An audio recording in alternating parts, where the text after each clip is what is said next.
When my brother assaulted a girl, my parents insisted I take the blame, saying, "He has a wife and children, you."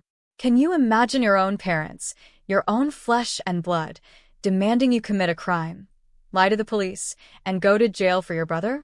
Just because he has a wife and kids, and you don't. I said no. And what happened next? Well, they're still paying for that unthinkable request. Honestly, I'm not the type to air out family drama. Never have been. But after everything that went down, I just need to get this out. And maybe, just maybe, someone out there needs to hear that sometimes standing your ground is the only option, especially when people decide you're expendable. I'm 34, an industrial engineer. Been with my manufacturing company for 9 years, worked my way up from entry-level to senior. Good salary, solid benefits, a pretty good life, all things considered. My twin brother, Zachary, is also 34. On paper, he's got that picture-perfect life. Wife Jillian, 3 kids, 12, 9, and 6, a house in the suburbs, a 2-car garage, even a golden retriever. We're identical twins, so strangers mix us up constantly, but personality-wise, we couldn't be more different. Zachary's always been the charming one, the life of every party, quick with jokes, a magnetic personality that just pulls people in. I'm the quiet twin. Steady. Reliable. I keep my head down and just do the work. I bought my own condo downtown 3 years ago. No wife, no kids, no pets. Just me, my work, and a solid group of friends. My parents never hid their disappointment about my single status. Every family gathering, it was the same questions, you know? When are you going to settle down? Don't you want kids? Zachary has such a beautiful family. Don't you want that, too? I just shrug it off. I was happy with my life. But to my parents, Zachary was the golden child who did everything right, and I was the one who couldn't quite get his act together, despite having a strong career and complete financial independence. Zachary got praised for being social and charming. I got lectures about being too serious. This whole dynamic, this setup, it matters. Because when everything finally imploded, they'd already decided which twin was worth protecting. This whole mess started on a Tuesday, a perfectly normal day. I was at work, deep in production schedules for a new contract we'd just landed. Huge deal for the company, even bigger for my department. We're talking $8.2 million over 3 years. My efficiency protocols were going to decide if we hit profit margins or took a massive loss. I'd spent 2 weeks building this presentation. The VP of operations was there, the director of manufacturing, 2 board members who'd flown in from corporate. This wasn't some departmental meeting where you could duck out. I was mid-sentence, talking about implementing new efficiency protocols, when my phone started vibrating in my pocket. First my mom, then my dad, then Zachary. I ignored them. You don't take personal calls during executive meetings. That's just common sense. But they kept calling. My phone was practically dancing on the conference table. The VP gave me the look, so I excused myself and stepped out. 14 missed calls. 14. In barely 30 minutes. My mom's voicemail was shaking, almost incoherent. Something about an emergency, needing to see me right away, Zachary being in trouble. She wouldn't say what kind of trouble, just kept repeating that I needed to come to their house immediately. Family emergency. I called her back. She answered on the first ring, voice all high-pitched and panicky. Told me to finish work and come straight to their place. Still wouldn't explain over the phone. The drive to their house after work felt like an eternity. My mind was racing, running through every horrible possibility. Someone sick? Someone died? Zachary's business failing? Jillian leaving him? Nothing. Absolutely nothing prepared me for what was actually waiting. I walked through the front door around 6 p.m. The house was dark, except for the living room lamp. My parents sat on the couch, looking distraught. Zachary stood by the window, shoulders hunched, staring at his phone. Jillian was nowhere. My dad didn't waste a second. He just laid it out. Zachary had been accused of sexually assaulting a 23-year-old woman at his office. She'd filed a police report 3 days ago. HR had been notified. Corporate lawyers were involved. The woman had hired her own attorney. I just stood there processing it. Did he do it? Zachary still wouldn't look at me. My mom started crying immediately, launching into this spiel about misunderstandings, money-hungry women, false accusations. My dad cut in. They needed to discuss options as a family. Be smart about this. Strategic. That's when I should have walked out. Every instinct in my body screamed at me to turn around and leave. But I didn't. I stayed because I thought just maybe there was a reasonable explanation. Zachary finally spoke up, his voice shaky, defensive. He'd been working late with this woman, Riley, on a quarterly report. Big board presentation. They'd been alone in the conference room around 8 p.m. on a Friday. Everyone else had gone home. The office was dead quiet. Just the hum of the HVAC and their laptops. Zachary said they'd been working for 3 hours straight. He'd even ordered Chinese food for them both, paid with a company card.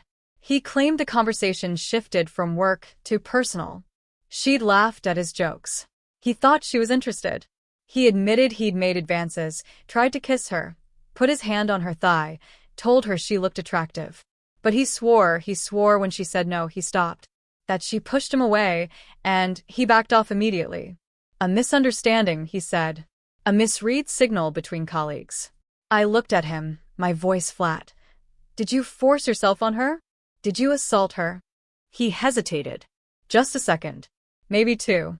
His eyes flicked to my parents, then back to his phone. That hesitation. It told me everything I needed to know. My mom jumped in before he could answer. None of that matters right now. The details are irrelevant. What matters is protecting the family. Protecting Zachary's kids. She kept saying his kids like they were props, not actual human beings. Then my dad started with the pitch. He leaned forward, hands clasped, voice steady, reasonable, like he was proposing a business deal. We need to think about this strategically. Zachary has 3 children depending on him. Jillian doesn't work. They have a mortgage, school tuition. If Zachary goes to prison, that entire family collapses. My mom nodded along. We just need to help create some doubt. Make it less clear-cut. That's all. I sat there, my blood slowly chilling, trying to figure out where this was going. What exactly are you asking me to do? My dad exchanged a look with my mom, then turned back to me. We're asking you to help your brother. To say you were there that night. That you saw what happened? That maybe things weren't as clear as this woman is claiming. The words hung in the air, heavy and poisonous. I let them sit there for a minute, a sickening realization dawning. You want me to lie to the police? We want you to provide context, my mom said quickly. Help show that Zachary isn't a predator, that this was a misunderstanding that got blown out of proportion. My dad's expression changed, growing harder. Fine. If that's not enough, then you take his place. You go in, you tell them it was you. My dad continued, his voice cold. You don't have the same responsibility Zachary does. He has a wife and kids. You don't. Your job is just a job. If worst case happens and there are consequences, you can recover. Zachary can't. His kids can't. I stood up. A white-hot rage flared inside me. I wasn't there that night. I'm not lying to police about a sexual assault. My mom's voice went higher, desperate. We're not asking you to lie. Just to help create reasonable doubt, to show that Zachary isn't the person this woman is making him out to be. By saying I was somewhere I wasn't, that's lying. My dad's expression hardened further. We're asking you to think about what's best for this family. For those 3 children who need their father. Then Zachary. I shot back, my voice barely controlled. Should have thought about that before he assaulted someone. The room went cold. My mom stopped crying, her mouth agape. My dad's jaw clenched. Zachary finally looked up from his phone, eyes wide with a mixture of fear and anger. It wasn't like that. I didn't assault anyone. This is a misunderstanding, and you're acting like I'm some kind of monster. Did you touch her without permission? I demanded. I misread signals. That's not a crime, he blurted. Actually, it is, I said. And now you want me to help you get away with it? My dad stood up, his voice still controlled, but with an undeniable edge now. Family protects family. We're trying to protect this family. You walking away means you're choosing a stranger over your own brother. I'm choosing not to commit a crime for him, I retorted. My mom grabbed my arm, her grip surprisingly strong. Please. Just think about it. Sleep on it. We can talk more tomorrow, when everyone's calmer. I pulled my arm away. There's nothing to think about. I'm not doing this. I headed for the door. My dad called after me, his voice a low growl. If you walk out now, don't expect us to just let this go. Zachary needs help. This family needs help. You refusing to be part of that solution says everything about who you are. I stopped at the door, turning back slowly. And what, exactly, does it say? That you care more about yourself than your own family. I left without another word. The next morning, the onslaught began. Texts from my mom at 6:47 a.m. Please reconsider. We're desperate. Zachary's lawyer says the case is strong against him without someone else to provide context. You're the only one who can help, please. Then another at 7:15 a.m. Those children are going to grow up without their father because you won't help. Can you live with that? Zachary texted around 10 a.m. about his life, his kids, Jillian falling apart. Jillian herself texted at 11:30, asking why Daddy seemed scared. My dad left a voicemail about family loyalty, doing what's right, how the entire extended family would know I refused to help. My mom called crying, saying she didn't raise me to be selfish. I didn't respond to any of it. Blocked Jillian's number. Deleted the voicemails without finishing them. Went to work like normal. That evening, my dad tried calling my office line. The receptionist transferred it. We need to talk about this rationally, he started, no greeting whatsoever. You're making an emotional decision based on principle instead of thinking about the practical reality. Zachary's lawyer says. I hung up, blocked his number from the office system. Around 8 p.m., my mom showed up at my building. The front desk called up. I told them I wasn't accepting visitors. She waited in the lobby for 40 minutes before security asked her to leave. The security guard, this older guy who'd worked the desk for 6 years, gave me a heads up the next morning. Said she'd been crying, making a scene, trying to convince him to let her up without clearance. He'd dealt with enough drama in his career to know when someone was trying to manipulate their way past building policy. He'd stood firm, eventually calling the building manager when she refused to leave. She'd finally walked out muttering about ungrateful children. Day 2 was worse. My mom texted at 6 a.m. about the prosecutor moving forward with charges. Zachary sent a long text about having to sell the house, pull the kids from school, move in with Jillian's parents, destroying their lives for moral high ground. I ignored all of it. My dad called my supervisor that afternoon. Yes, my supervisor. Got his number from LinkedIn. My boss called me into his office around 3 p.m., looking utterly confused. Your father called, he said slowly, said there's a family emergency, and he's concerned about your mental state. Asked if you've been acting unusual lately. I felt my jaw clench. There's no emergency, I told him, trying to keep my voice even. My family is trying to involve me in a legal situation I want no part of. My boss nodded slowly. He'd been in corporate long enough to recognize family dysfunction when he saw it. Told me to take whatever time I needed, but also made it clear that personal drama needed to stay off company property. Fair enough. That evening, 2 police officers showed up at my door. A wellness check. My mom had called, saying she was concerned I might hurt myself, that I'd been acting erratically. The officers were professional. Asked if I was okay. I explained calmly that my family and I were having a disagreement about a legal matter and they were escalating inappropriately. Showed them my ID, proved I was coherent and stable. They noted it and left. But I knew what this was. My parents showing me what they were truly capable of. Day 3. My mom called from a new number. I answered by accident, a slip-up. Thank God. Please listen. We're running out of time. The arraignment is next week. Zachary's lawyer needs a statement. Just a character witness. That's all. She'd changed tactics. From lie to police, to just be a character witness. Testing if I'd accept the smaller ask. Just when I thought I was out, they were trying to pull me back in. Stop calling me, I said, my voice tight. We made a mistake asking for more. We were panicked. But this is reasonable. Please. I hung up and blocked the number. Then, I called a criminal defense attorney I'd found the night before. He called me back within 2 hours.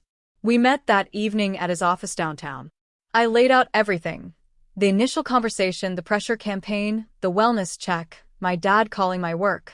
He took notes in a leather-bound notebook. When I finished, he leaned back in his chair. They're building up to something. This isn't random harassment. They're trying to wear you down so you'll accept a compromised position. First, they ask for everything. You refuse. Then they ask for something smaller that seems reasonable by comparison, but it all serves the same purpose. What do? I asked. Next time they contact you, record it. Get them on record stating explicitly what they want. Right now, it's all vague. Make them spell it out. He charged $350 an hour, worth every single cent. 2 days later, my dad called from another new number. I almost didn't answer, but the attorney's advice was fresh in my mind. We need to talk face to face, my dad said. No more phone calls. No more games. Just sit down and discuss this like adults. I have nothing to discuss, I replied, my voice flat. Zachary's arraignment is Monday. The lawyer needs to finalize his defense strategy. You showing up and refusing to even hear us out isn't helping anyone. One meeting. That's all I'm asking. I thought about my attorney's advice. Get them on record. Fine, I said. When? Tomorrow. 6 p.m. Our house. I showed up at 5:58 p.m. with my phone in my jacket pocket, voice recorder app already running. I checked the law first. One-party consent. Completely legal, and they'd never know. Jillian was there this time, sitting on the couch next to my mom, her face pale. Zachary stood by the window, tapping his phone against his thigh. My dad sat in his recliner. Papers were on the coffee table, a whole folder. My dad started immediately. Zachary's lawyer says the case hinges on credibility. It's he said, she said.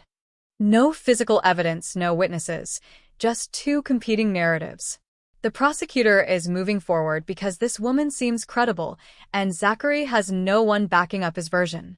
I stayed quiet. Let him talk. We're not asking you to lie anymore, he conceded, a performance of regret. We were wrong. We crossed a line. But there are other ways you can help. Character testimony.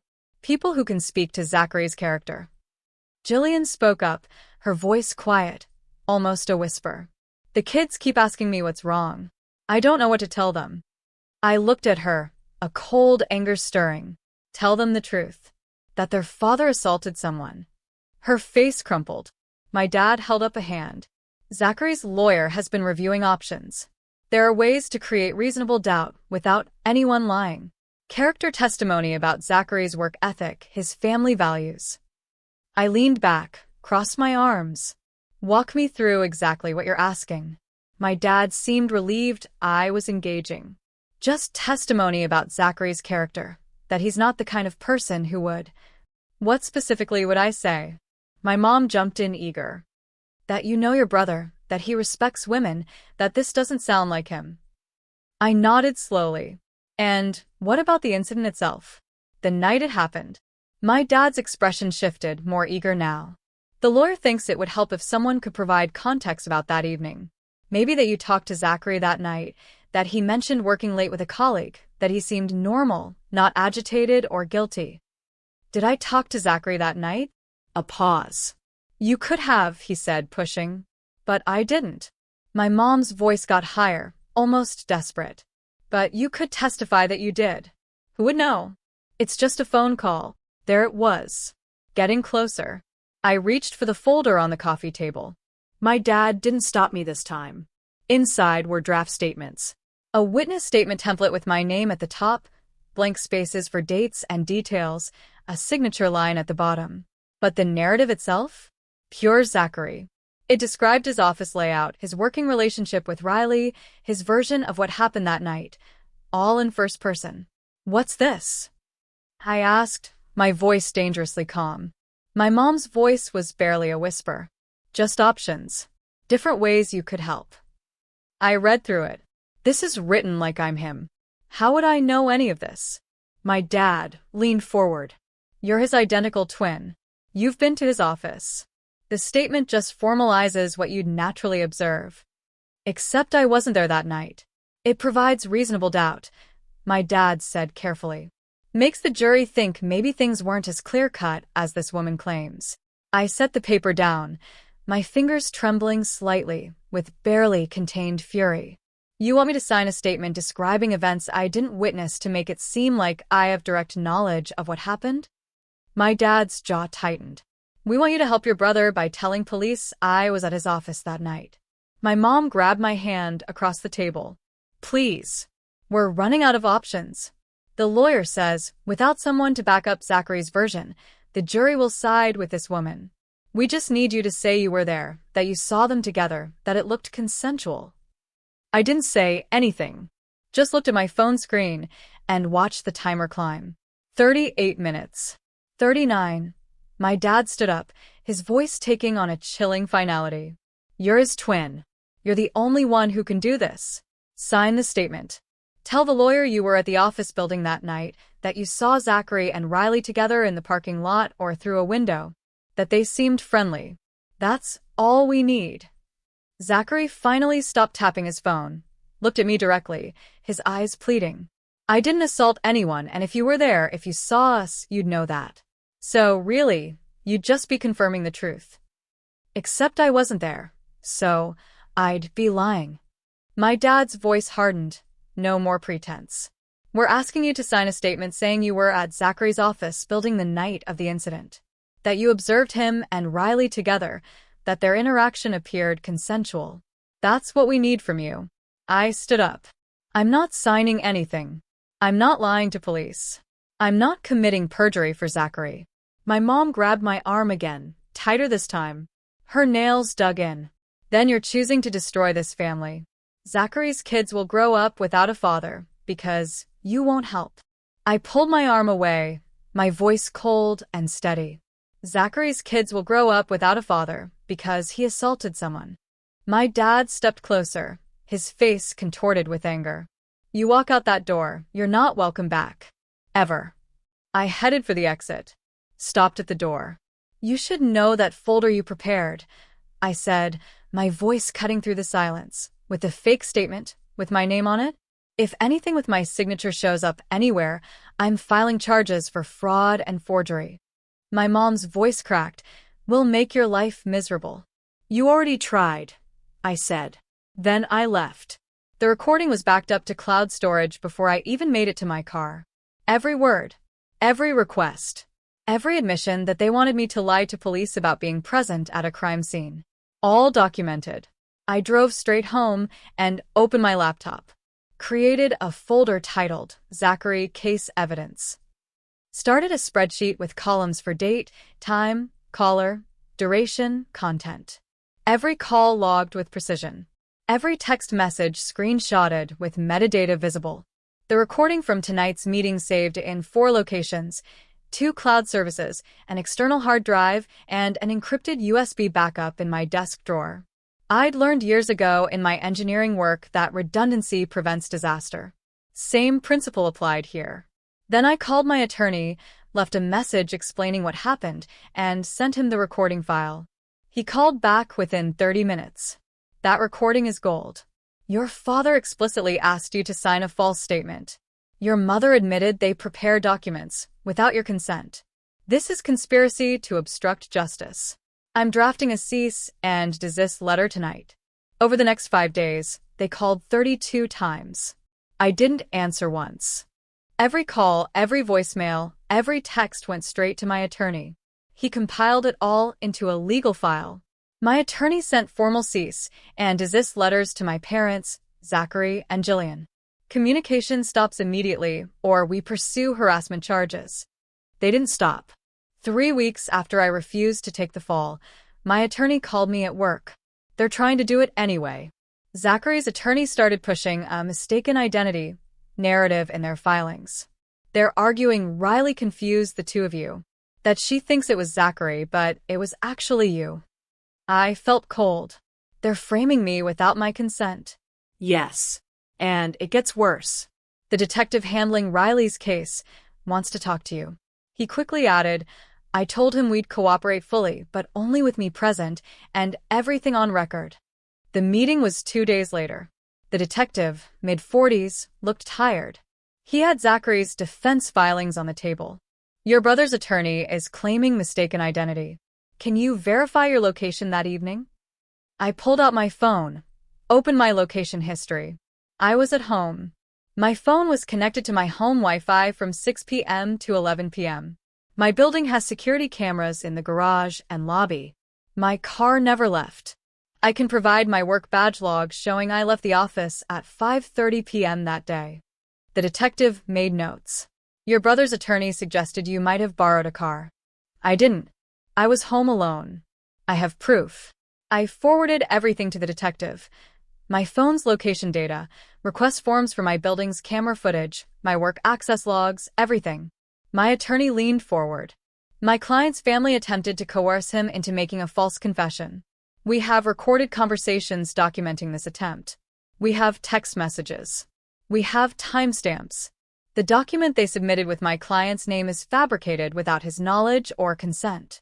If they continue to involve my client's name in their defense strategy, we'll pursue criminal charges for conspiracy to obstruct justice, defamation, and witness tampering. The detective looked at the defense filings again, then at me. You're not a suspect. Your brother's attorney is trying to create alternative narratives because his case is falling apart. The mistaken identity angle is desperate. They know this won't hold up, but they're trying to create confusion for potential jury members. I nodded. What happens now? We proceed with the case against your brother. His statement goes in the trash. If he tries this again, we'll add obstruction charges. That was in December. The case wouldn't go to trial for another 13 months. I called my attorney the day after the detective cleared me. Told him I had information that could help Riley's case. Evidence about Zachary's past behavior. The financial trail showing my parents had protected Zachary before. Don't contact her directly, my attorney said immediately. That's witness tampering territory, even with good intentions. Zachary's attorney will use it against you both. Let me reach out to her counsel. Smart move. My attorney contacted Riley's attorney the next day. Explained what we had. Recordings of my family asking me to provide false testimony, documentation of the pressure campaign, evidence they'd prepared fraudulent statements, information about past incidents. Her attorney called back within hours. Said Riley wanted to meet, but through proper channels. My attorney set it up for the following week. We met at my attorney's office. Riley's attorney was there. My attorney was there. Everything documented and above board. Riley was younger than I expected. Junior accountant, probably fresh out of college, when she started at Zachary's company. She had that look people get when they're fighting something bigger than themselves and running on empty. Her attorney did most of the talking initially. Explained that Zachary's family had been harassing Riley. Phone calls to her workplace, settlement offers with NDAs, threats about dragging her through court. My attorney slid the documentation across the table. The recordings, the fake statements with my name, the timeline of harassment. This shows a pattern. The family's coordinating to obstruct justice. The prosecutor needs this. Riley's attorney reviewed everything, took notes. Then Riley spoke for the first time. They offered me $75,000 to disappear. Said if I refused, they'd destroy my career. Her voice was quiet, but steady. Someone called my boss asking about my performance reviews, like they were building a file on me. I leaned forward. They tried the same approach with me. When I refused, they fabricated evidence with my name on it. Her eyes, tired and tear-filled, met mine. You'd really do this against your own family? They stopped being my family, I said, a bitter taste in my mouth, when they asked me to become a criminal to protect a predator. My attorney forwarded everything to the prosecutor that afternoon. Riley's attorney got copies of everything. The case dragged out for over a year. Motions, depositions, continuances. Zachary's attorney kept trying to delay, hoping Riley would give up or the evidence would get weaker. She didn't. Riley's case was solid. She'd emailed herself a detailed account within an hour of the assault, timestamped at 9:47 p.m. Her attorney subpoenaed Zachary's phone, and a forensic data recovery service pulled text messages Zachary thought he'd permanently erased. 17 messages he'd sent her that night, going from, "I'm sorry if I misread things," to, "If you tell anyone about this, you'll regret it."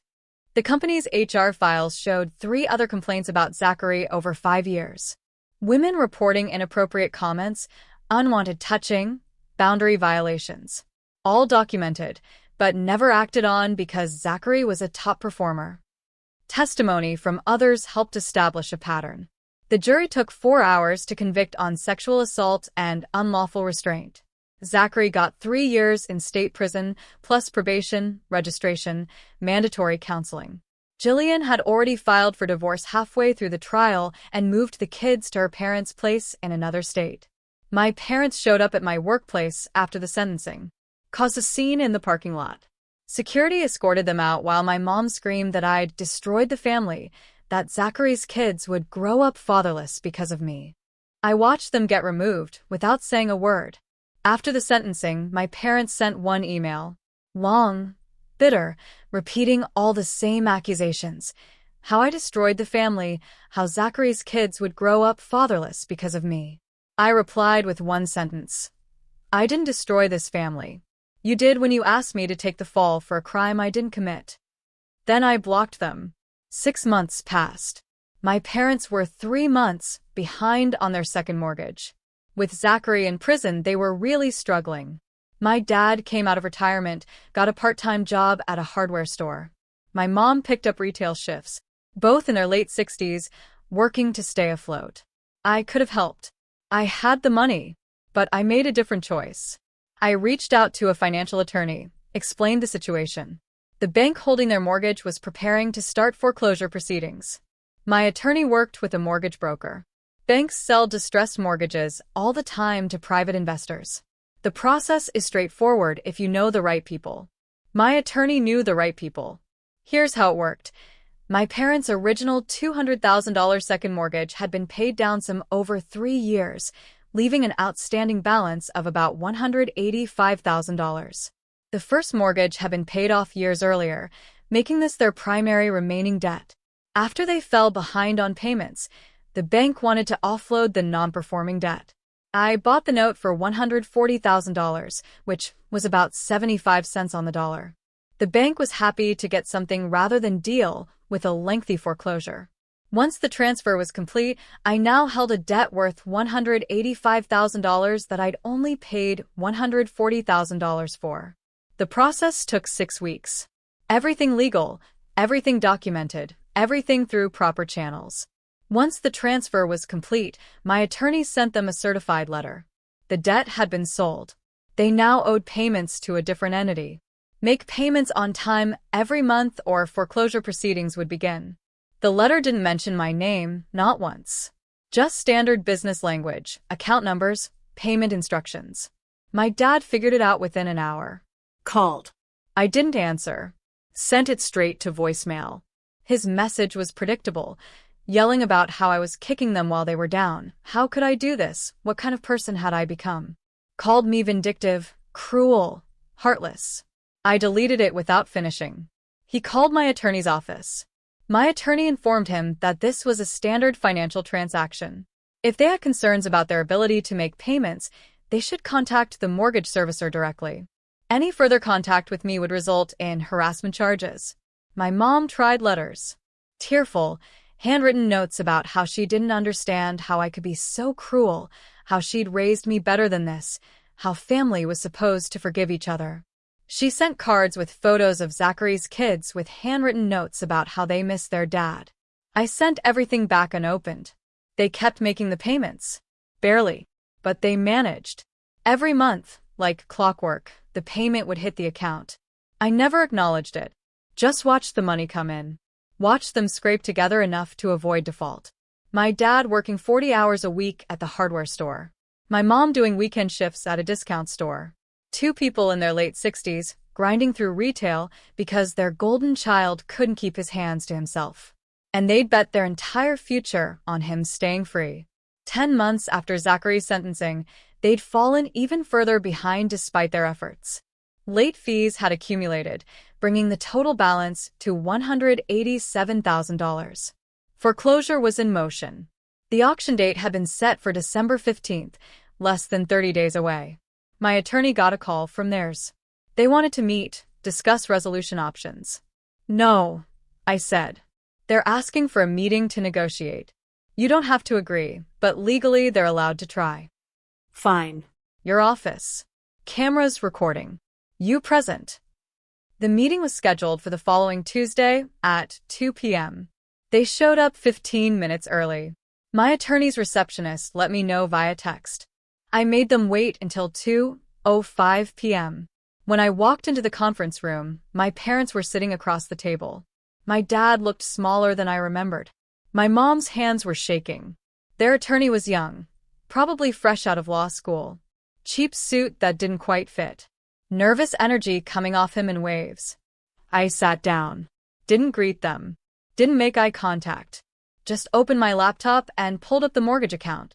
Their attorney started. We're here to discuss a potential resolution regarding the mortgage debt. My clients are requesting a modification of payment terms due to financial hardship. My attorney slid a folder across the table. The account is significantly delinquent. Current balance with accumulated late fees is $187,000. The auction is December 15th, 26 days from now. My dad cleared his throat, his voice a little hoarse. We just need more time. A payment plan we can manage. I looked at him for the first time. My voice was flat. You've had time. My mom's voice cracked. We're doing the best we can. We just need a little flexibility. I didn't respond. Their attorney tried again. Perhaps a reduced payment plan. My clients are willing to commit to consistent payments if terms are adjusted. My attorney looked at me. I shook my head once. My client is not interested in modifying terms. If the full delinquent balance is paid by December 10th, foreclosure stops. Otherwise, the auction proceeds. My dad's face hardened, a flicker of his old anger. This is because of Zachary. You're punishing us for trying to protect our son. I leaned forward, my eyes fixed on him. You're being foreclosed on because you defaulted on your mortgage. That's how mortgages work. My dad's composure finally cracked. You're doing this because you're alone. Because you've got nothing. So, you want everyone else to have nothing too? I closed my laptop. Looked at my attorney. Are we done? My mom started crying. Real tears this time. Please. We're sorry about everything. We made mistakes. We were scared and desperate. But we're your parents. This house is all we have left. Are we done? I repeated, not breaking eye contact. Wait, their attorney said quickly. My clients prepared an apology statement. They're willing to sign it, have it notarized, admitting they were wrong. No. My mom reached across the table. I pulled my hands back. My dad tried one last angle, his voice flat with desperation. Zachary gets out in about 2 years. Once he's working again, we can pay you back. Structured payment plan, whatever amount you want. I stood up. The foreclosure stands. You have until December 10th to pay $187,000. Otherwise, you're out. My mom's voice cracked. We have nowhere else to go. We'll lose everything. I stopped, turned around, looked at her directly. He has dependents. You don't remember? Then I left. December 10th came and went. No payment. December 15th, the house went to auction. Sold for $165,000. My $140,000 investment came back whole, with a nice little profit. My parents had 60 days to vacate. They moved into a one-bedroom rental across town. Both kept working retail. Zachary wrote me letters from prison. Long ones about being sorry, about mistakes, about trying to be better. I threw them away, without reading them. Watched them go into the shredder at work. Jillian reached out through a mutual friend a few months later. Wanted to apologize for begging me to take the fall. She'd been scared and desperate. I didn't respond. The kids were doing okay from what I heard. Jillian got a job in her hometown, moved in with her parents. The kids were in public school, seeing counselors. She'd started dating someone new. Moving on. My parents became outcasts. Everyone knew what Zachary had done. Everyone knew they'd tried to cover it up. Friends stopped calling. Neighbors avoided them. No more church functions or events. I saw my mom at the grocery store several months later. She looked worn down, tired in a way that wasn't just physical. She froze when she saw me, just stood there staring. I nodded once, walked past like she was a stranger. She didn't follow. Zachary gets out in about 2 years. I've already decided what happens if he contacts me. Nothing. No response, no acknowledgement, no conversation. Recently, his lawyer called.